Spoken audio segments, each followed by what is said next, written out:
Good morning. Get everything spooled up here this morning. Get the notes over here that we have to have. All right. Good morning, everyone. My name is Stacy. This is Walking in My Shoes, and we are loving my veteran this morning. I just wanted to say hi. We're going to talk about a lot today. We're going to talk about more of utilizing the tools in our toolbox to be able to set boundaries and protect our own rights and respect our rights and our spouse's rights, everybody else's. They're important to be able to utilize the tools we've learned to put it all kind of together. First, before we get to going in the thing tonight, we do Let's Talk. It is a virtual Zoom support group. We encourage everybody to come. We're going to change the format up just a little bit. We've done this so long that those of us that do this regularly are like family, and so we talk about everything from the dogs to the weather to the kids, and it's very hard for new people who are coming in, and since our group is growing, we want to be able to make sure everybody can ask the questions and get the advice and kind of get to know all of us, and then we'll go from there. And good morning, love. Hey, babe. That is my veteran, as y'all know, our amazing person that we have going on there. So don't forget that we have Let's Talk. It is fabulous. We're going to share a story from one of our Gold Star moms as well, just a little bit as we get going. So I want to put out there. So good morning, Pam and her coffee cups, and Jen and her coffee, Sarah and Kim. Y'all have great morning to everybody. So let's get started in these tools to our toolbox. Oh God, I forgot to turn my ringer off on my phone. You know how that goes. Morning, Sarah. And two, before we get too started in that, one more thing. We're kind of changing up the look a little bit. Can't wait till the new website is up and finished. So our advisory people are working really hard to get a new look that kind of fits everybody and everybody's needs.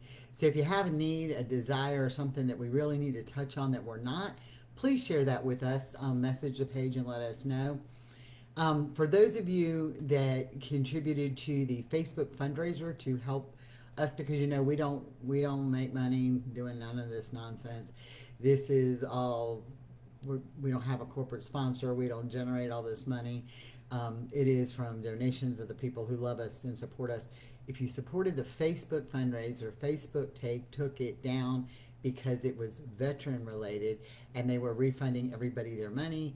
So there is a link on the group that you can do it through PayPal if you so desire. Anyway, good morning, Nakia. Now that she got her much butt out of bed, that was a thing this morning for us. I hope she's typing better this morning. Oh no, she's not. She got bowdy and now she got howdy. Oh my gosh. So here we go. Oh, and our amazing, I don't know if y'all can see this real well because of the light. This is my Loving My Veteran cup. Wine cup. I'm using it for coffee because it's amazing. And Melissa has those for us as well. So, how we get started in our tools in our toolbox. We've already talked about being able to follow our own values and standards. We have a right to express feelings, positive and negative. Our veteran has a right to express feelings, positive and negative.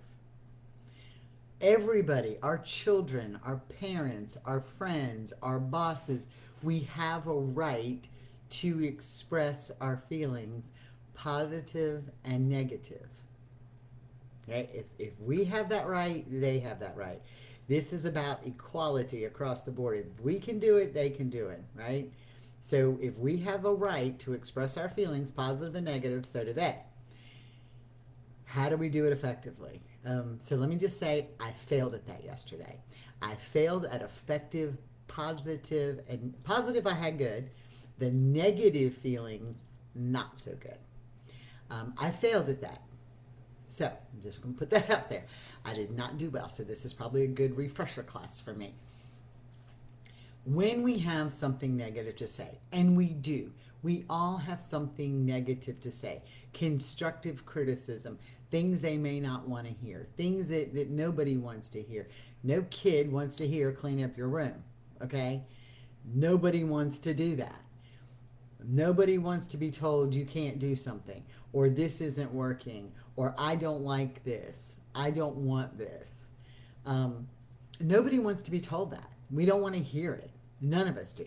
We all want to hear the positive accolades because the positive just grows us and we don't want to hear the negative. But if you keep that negative inside, it turns into this big ugly zit that festers and it becomes really ugly afterwards. So we have to learn to communicate that. Good morning, Elisa. We have to learn to communicate our negative feelings in a way that is not hurtful and not demeaning. Okay? Those are two big things we have to learn in communication. Now, I know where everybody's going to go with this. I know where the thought process is. Well, if our veteran can do it to us, why can't we do it to them? Okay, so again, my theory about the car keys, right? Everybody's going out to go somewhere. We're all standing around the car. Do you have the keys? Nope. Do you have the keys? Nope. Do you have the keys? So you're going to stand here and argue who's got the keys and not go anywhere. I say that all the time. We have to change the way we deliver. And when we start changing the way we deliver respectfully, then we can demand that respect back.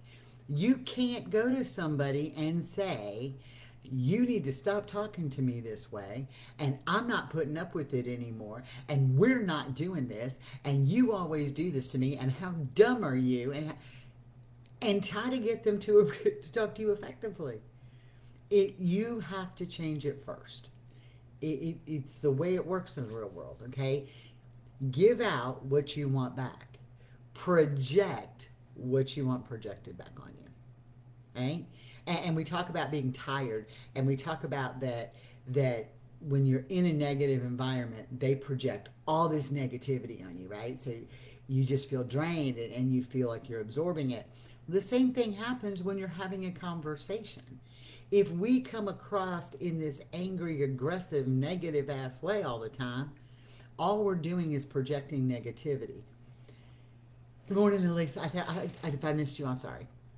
So we have to be super, super, super careful. Okay? We have to be super careful about how we do that. We have to be careful about how we do that. So negative. Is it okay to say, I don't like it when you talk to me this way? Or this isn't working for us? Or you're being a jackass? I mean, you can say those things. You can express your feelings that way. But here's the thing. If you say, you're being a jackass, where have you directed that to? Who are you putting the blame on? When you say, it really hurt my feelings, it really hurt my feelings the way you talked to me. I took it as this. When you say that, you have a right to have that negative feeling. You have a right to be hurt. You have a right to be angry. That's how you took it. Whether it's how he delivered it or not, or whether how he or she meant to deliver it, it's still the way you took it. And it still becomes painful. Okay? You have to discuss it. And what happens is that when I want to talk about my negative feelings, my pain, my whatever, just like he does, we are not good at discussing the negative feelings. We have got to work on that. The other day he was sitting there and he said to me, we were talking about the world and what it's doing right now, especially for us. We had a gas issue, not like the beans kind, but like the kind that goes in your car kind. We were talking about it, and he said, didn't I tell you this back in March? Didn't I tell you this? Didn't I tell you that? Didn't I tell you this? And he was very frustrated about the world, right? And it was, didn't I tell you? And I took it like, yeah, you told me, but how dumb do you think I am? Right? I was taking it negatively. Negatively. Didn't I tell you? Didn't I tell you? And I blew up. Do you hear me? I blew up. I was like, yes, you told me that, and I am not stupid. And what did it do? He was venting his feelings about how he felt. I took it negatively, like he was directing it to me, making me feel stupid. I blew up and I shut him down. When if I would have stopped and said, hold on, babe, I'm hearing what you're saying and I'm not disagreeing with you. And I do remember you saying that. But when you're coming across this way, it makes me feel dumb. And if I would have said that 5 minutes into the conversation, he could have vented for an hour and a half and got everything he needed out. But instead, I shut him down. He built up more anger. I built up more anger. I'm like, I'm not stupid. And he's like, she never listens to me. She always shuts me off. She never lets me vent. And that's what happened by not being able to vent our negative feelings correctly. That's what happened. I was on the phone doing some business stuff, some personal business stuff going on yesterday, and I didn't quite explain what was going on well enough on this piece of paper, and I'm like on hold, and I've been on hold for like 2 hours, and I was really irritated, and he said something. He goes, well, the computer says. I said, well, the computer doesn't. He says, well, the piece of paper says the computer says. I said, I don't care. I don't care. Yeah, your situation is reversed, Nakia, because you've had to flip that role. But you get through this, I don't care. Yeah, and we were arguing, and I was so negative, and he shut me off. And then what happened? Then we both went to different rooms, angry at each other for what? Because neither one of us has mastered talking about our negative feelings well and having the other one receive them. It's easy to talk about positive feelings. It's easy to do that. It's easy to talk about positive feelings, but it's hard to talk about the negative. So I'm doing something new around here. I'm going to see how this works. I'm going to see how this works. I have my victory wall. I'm going to put my negativity wall. My where we have to work on opposite sides of, I got a map up here. Put the victories on one side, the gotta work on's on the other. And then I'm going to be able to take those sticky notes when I get that right, when we get that right, and move them to the victory side. I want to see how that transition happens. I just think it'll be a cool experiment for us. But you have that right. You have that right. At least because I have a love-hate relationship with absolute. We do. But it's about communications. It's about being able to communicate. Veterans don't see a lot of gray. Veterans don't see a lot of gray. They see black and they see white. They don't see a lot of gray. We see a lot of gray. We see a lot of gray. And you're right, Sarah. It's very easy to talk negatively about anything. It is easy to get absorbed. If we would spend as much time talking about and praising each other for the good as we do bitching at each other for the bad, I can't imagine what our life would be like. Because negativity breeds negativity faster than mosquitoes in Southeast Georgia breeding a pile of water. Okay, I'm telling you, negativity breeds that negativity. And yes, you can talk about something negative to your veteran. You just can't do it in a demeaning way. Stephanie talked on it last night about how the way she approached Mike was totally different this time, and Mike was more receptive. So yeah, you can't be afraid to talk about the negative and the things that are wrong and the mistakes and the problems, because we all have them. We all have problems, we all have mistakes, we all have negative things that come up in our life. If you're living in a world where you don't have that, thank God that you're in that bubble, but I'm not in that bubble. I don't know anybody in the bubble like that. Everybody has them. Everybody has them. You have to be able to talk about them, and you have to do it in a positive thing. So y'all think I'm kidding? I'm gonna have a victory wall on one side and have things I got to work on side. And when we accomplish that, I'm moving it over. So on a day that I make a failure, not so much his failure, because I'm not pointing at his negativity. On the day that I make a failure, I'm gonna put it on my have to work on side. And then when I master it, I'm gonna move it over to the victory side. That way he kind of sees that I'm having issues too, that I know where my own weaknesses are and failures are, and that I move them over, I'm trying. So he'll see that. And I think that will be a positive outcome in the way we go forward. It will be a positive outcome for me in the way we go forward. So anyway, just expressing those feelings. Make sure that you do that right. You have a right to say no. You know, tell that to somebody else.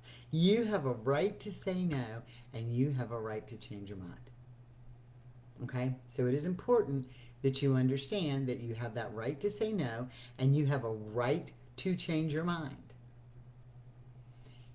There is nothing wrong with saying no. When you say yes to things you can't do or are not going to do, you are moving and blurring your boundaries.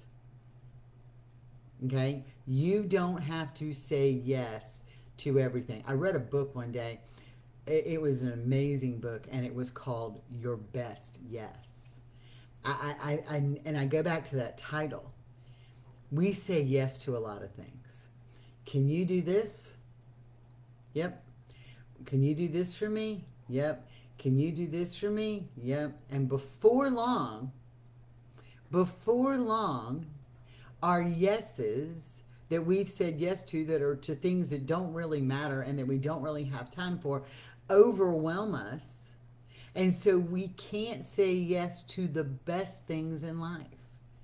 We can't do the best things in life because we're so busy saying yes to things we really don't want to do, or really can't do, or really don't have time to do, because we don't want to say no, because we don't want to hurt people's feelings. And can I tell you that saying no does not hurt people's feelings? They may get mad for a minute or two because they want that yes. They may get mad for a minute or two. All right? We all do this. They may get mad for that moment or two, but I assure you, they would rather you be honest and say no to things you can't do, or say not right now, I don't have time, this is overwhelming to me, than to say yes and do a mediocre job of it. Save your yeses for your best yes. Your best yes. Why are you going to say yes to, I'll do this for you. Oh, I'll pick up this on my way home. I'll do that. For somebody else, it doesn't really matter. When your best yes might be, like in Libby's case, going to the lake with her hubby where she lives now in this great little thing, and being able to have a cup of coffee with him on the porch or go for a walk down the trail. But she said yes to all this other crap in her life because people just say, Libby, will you do? Yep. And Libby will go. We all do it. We all say yes because we don't want to say no. And you miss out on the best times because you don't say yes to the best yeses. Because we fluctuate that boundary. If you're saying, I need a boundary for my own bubble and my own space, then we got to project that everywhere. And you have that right to do that. And how do you do that? You don't have to explain your no's. Can you do this? No, I cannot do this right now. That needs to be all you say. You don't owe them an explanation. What can you do? No. 2 letters. First word we learned as a child. Hardest word to say as an adult. 2 letters. First word we learned as a child that we truly understand what it means. Hardest thing to say as an adult. It amazes me. You also have a right to change your mind.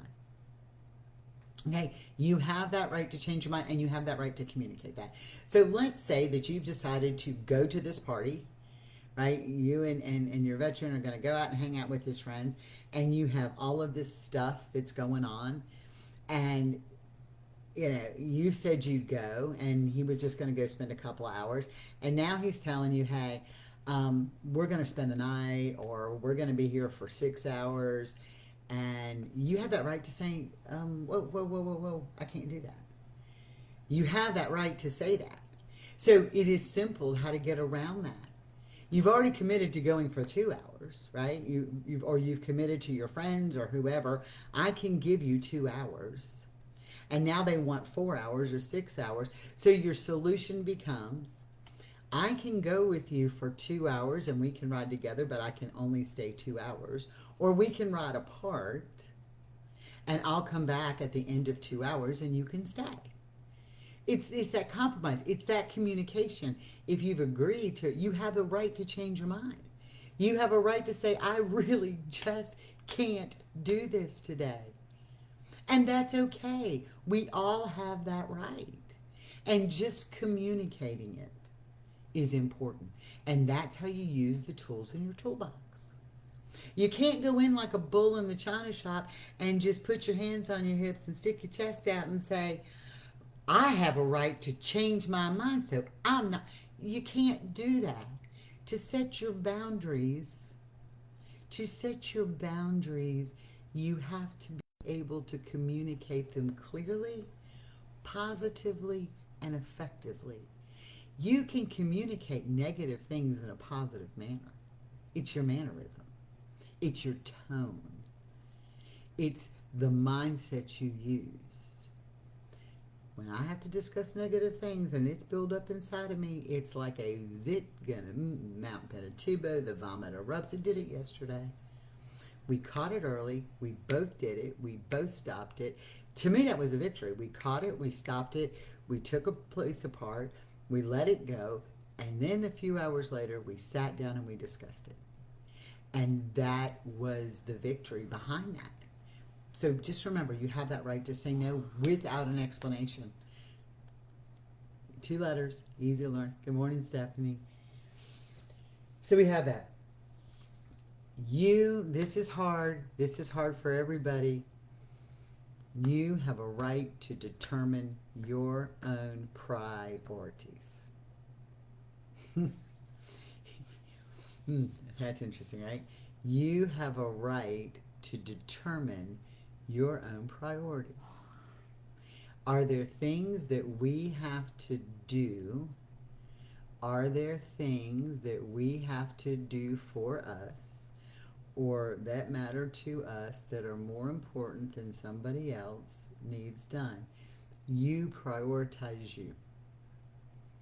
They can prioritize them, and together you can prioritize us. That's how it works. There's you, there's them, and there's we. And that is the hardest thing I've ever had to learn. There's me, there's him, and there's you. First word you learn. No, right? Hardest word as an adult for us to say. So when you're determining your own priorities, that's up to you. Nobody else dictates those priorities to you. I make a priority list. I'm a list person. I have to stay focused. I make a priority list, and sometimes I rearrange that, but nobody else dictates my priorities to me. Now, if Carl has priorities that dictate to him, and we both sit down and talk about, hey, this is what I need to accomplish, and this is what I need to accomplish, and then together we come up with a list of what we need to accomplish together and what comes first, that's wonderful. That's communication. But you have that right to determine your priority. I can remember this saying, and I said it all the time at work, but I never lived it. Your failure to plan is not my emergency. Okay, and it tended to be like, no wonder I should have been a freaking paramedic, because at work, when I worked at radio, when I worked in business, when I worked wherever, their failure to do something became my priority. They didn't do it. They didn't plan. They didn't whatever. And now all of a sudden you got this stuff that's got to be done, and they drop it in your lap, and they're like, oh, and now it's your emergency? Have you lost your mind? But I did it. I live by that. I live by it. I will. When that last hurricane came up towards the East Coast, and it had wiped out one of the islands completely, I had been working. I don't know if at work I was asked to do it. When I worked for EMS in Savannah, they asked me to put together their hurricane plan. It's what I've done before for everywhere. So I put together the hurricane plan. You know, we need to have a place for us to stay if we can't. If you recall everybody, where are you going to stay? We all won't fit in the fire stations. It needs to have a generator. It needs to have these things. You know, do we have enough cots? What do we have? I mean, I did the whole thing. And I could tell you how many cots we had. I had arrangements with hotels, with generators. I had it all. So yeah, they were all like, yeah, oh, that sounds good. So now this hurricane's coming barreling down. And my boss calls me and he says, you got that hurricane plan you had? Mm-hmm. Can I have 8 copies? This is like 10 o'clock at night. Can I have 8 copies on my desk by 6 o'clock in the morning? Yeah. I didn't plan. Now this hurricane's coming. So they recalled everybody in. And we all had jobs to do, and they recalled everybody in, and we're all standing there. There's like 100 of us in this little itty bitty building. Like, where's everybody going to sleep? Where are the cots? Where are the beds? I'm like, okay. And I just sat back and smiled. I mean, I wasn't an officer. I just sat back and smiled. And they're all pulling their hair out, and they're like, and we need a hotel. And I said, hold on, time out. The cots are on the 3rd floor of the administrative building. Oh, we don't have 3 floors. Yes, you do. And here's how to get there. So they found the cots. And then we had to get somebody to deliver them. But their failure to plan became my emergency that night. So not only did I do my job, but I was helping figure out where all this stuff was coming from. Right? So their failure to plan, and it happens everywhere. People's failure to plan becomes your emergency. That does not make it your priority. So what happened that night of the hurricane thing? I had my plan. I was going to go to this meeting. I was going to do this. I was going to ride by the house on the way back and grab my bag that I already had packed, right? And take it with me so I could have it for the however many days we stay. Nope, that isn't what happened. I had to do something else, stay later, clothes weren't washed, didn't have my snack bag, and I get cranky without a snack. Carl will tell you I'm hangry and I'm ugly when I don't have a snack. So I didn't have any of this stuff. And then they told us, oh, you can't stop by the house on your way home from this meeting. I need you back right now. And I'm like, but I don't have any clothes. My drawers is going to be smelling weird.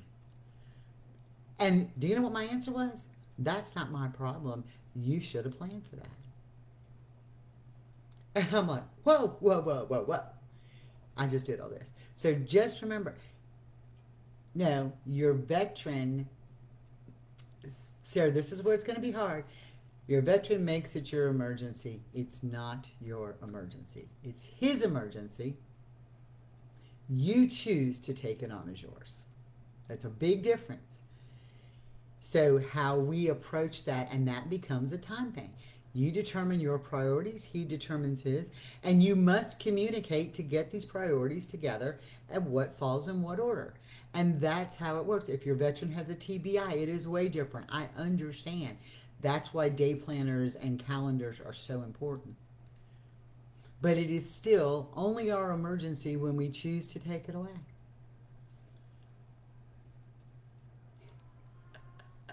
That's funny. Gave away all your water. That is... Yeah, they do that. That's why I always have a backup stash that nobody knows about. Always. Always. I've done it forever. I have a backup stash that nobody knows about. Always. I got my big stash everybody thinks we got, and then I got the backup plan. And they're like, oh, I don't know what y'all don't have, but I have what I need.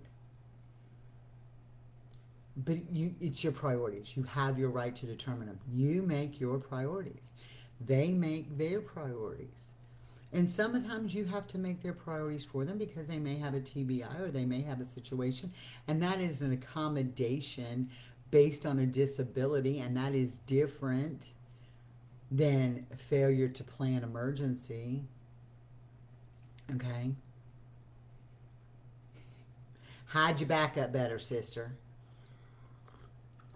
But that's the failure to plan. That's your priorities. What is important to you may not be important to them, and that's okay. You have to communicate that. That's how you put the skills together. You're going to find that boundaries all come from communication. Boundaries all come from communication. It is so hard to learn that and understand that our boundaries all come from communication. And learning how to keep that communication line open is important. You do realize you have a right to say how you feel. How they're acting and what they're doing, and whether you think they need therapy or whether you think they need whatever, you can't change that in them. You can change how you communicate.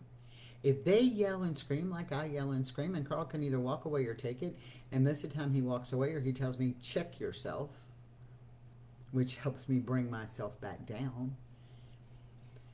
You don't have to. When you change your approach and you take ownership for your feelings, take ownership of your feelings and your emotions and learn to communicate how behavior, negative or positive, affects you, and communicate how you feel and what you feel, because that's all you can own. That's all you can own is your feelings. Remember, you can't change how people are. You can only change how you react to them. And when you change how you react to them, you will change the people. It's a proven fact. Okay, it is a proven fact. That's what happens. That's how you put your tools together. That's how you learn to use your toolbox. That's how we learn to communicate. And it happens, and I'm not just talking about relationships with your veterans. When you take these tools and you use them everywhere, you're going to find your life is different. You're going to find you're more in control of your life. You're going to find that the positives and the negatives and the way you feel is really up to you. Does it mean we're not going to be sad? No, it doesn't. Does it mean we're not going to feel overwhelmed? No, it doesn't. But does it mean that we have the ability then to get up off of the dirt and dust our ass off and move forward? Absolutely. That's what it means. And that is how we love ourselves. It's not selfish, it's self-preservation. And when we love ourselves, it lets us love our veterans. When we love ourselves, it helps us love our veterans. And there's a big difference in that. Loving them because, oh, why do you love them? I just love them. No, why? Find out why. Why? But more importantly, why do you love yourself? I used to say, because I'm stuck with me. Who the hell else is going to love me? No, why do you love yourself? What is it about you that makes you unique? Find that. When you find that, you find your voice. When you find that, you find why you're going to use the toolbox. Look, y'all, I know how to use all this crap. I can use a saw, and I can use a hammer, and I can use a pneumatic nail gun, and I can use a wet saw, and I can cut tile, and I can grout, and I can hang drywall, and I can finish it. But what do you want me to do? You want me to go out there and put 2 sheets of sheetrock together and tape and mud it and finish the drywall? But where's it going to go? You gotta love yourself and have a purpose, because you don't know what the tool, you got the tools, but what are you using them for? If you're not hanging drywall in a house, what the hell are you doing with it? So if you don't learn to love yourself and why these tools are important to you, that's the key. The key is that. Because let me tell you something. I love to go to Lowe's. I love to go to the tool aisle and hang out in the Lowe's. There are a few things in the Lowe's that I have no desire to ever learn how to use. I don't ever want to learn how to use a thing that cleans out a septic tank. That is never going to happen in my job description. I can finish drywall. I have no problem with that. I can lay tile. I have no problem with that. I'm even learning about gauge wire and electrical. Not that I can afford wire right now, but that's just what it is. But I am never going to learn to use the thing to do the septic tank part because I don't care. But you have to learn what you need. What is about you that you love? If you can't figure out what you are that you love, the tools are of no use. They're of no use. You gotta learn that. You can get away from me. What do I do when I drive myself crazy? Girl, you get an autoimmune disorder that decides to eat your body from the inside out. That's what you do. That's what happened. That's what I said. I hated myself for so long. I think my body hates itself now. So it's just kind of bought into that. But that's what you do. You got to learn to love yourself. You have to learn to love yourself. In spite of your failures, in spite of what you've done wrong, in spite of all your baggage, love yourself. Love yourself and learn to use your tools. That's how it works. All right, so I'm kind of done with this. I have lots to do today. I got a one-on-one set up. Don't forget, I can still do some one-on-ones. I need to get together and schedule those. We're going to talk about that more coming up. Let's talk tonight. Like I said, we're going to change the format. It's not a massive change to the format. When I'm talking about utilizing a moderator, Sarah, it said that when we bring new people in, that we give them a chance to talk first because we've all known each other and we talk about so much all the time that we don't want them to feel like the outsider. They're part of our family too. So that's the family that we're going to introduce and have a good time and hear their things. That's kind of all we're going to change. Nothing major when it comes to that. See what else is there. If you have not subscribed, please do to our YouTube channel. We have 2 videos that we really like you to listen to. We want you to listen to all of them, but really listen to and share. I'll put those up today for the next week or two. It was what drives our numbers. Numbers drive revenue. It is just what has to happen for us. So please do that for us. Like I said, if you did to the Facebook fundraiser, that no longer exists and they should have refunded everybody their money, so make sure you've gotten that back. And if you choose, there's a link on our page that on the group that you can go to under partners, because you are our partners and you are our family and all of you make it work. This is what we do here that makes all of it work so well. And Let's Talk us tonight at 7, and please go visit our friends at Behind the Service Podcast. Like, subscribe, download. They have some amazing stuff. We've kind of been in this journey kind of together. We're a few months behind them in our journey, but they're getting ready to celebrate their 1 year. So I'm really excited for them as well. I'm Stacy. This is Loving My Veteran. We've been walking in our shoes. Have a blessed day.